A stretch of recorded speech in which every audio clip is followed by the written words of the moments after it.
Dorm room. My freshman year of college, I moved into a house with a group of 3 other girls.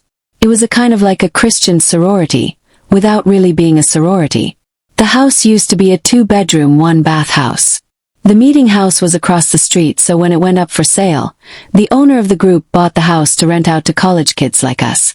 He added 4 bedrooms, a living area, and 2 bathrooms to the house.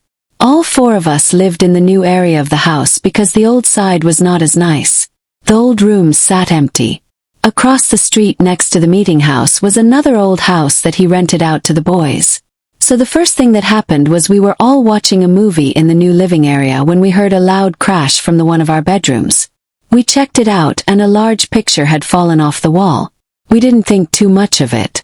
A few days later we heard another crash. We checked all the pictures but nothing had fallen.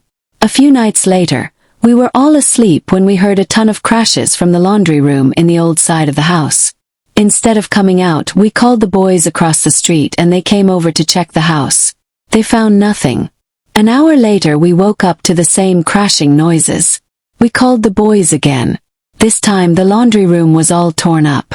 Items were thrown all over the room and a cupboard door was hanging off the hinges. Later we were watching a movie in the new living room and heard someone walking in the hallway. We paused the movie to listen. Suddenly, it sounded like someone running down the hallway right at us.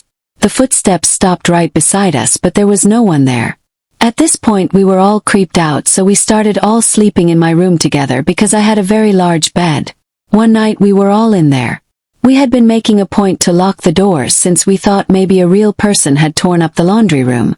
Well, we were all laying there about to fall asleep when we heard the front door slowly creak open. We in a group went to check it out, but there was no one there and the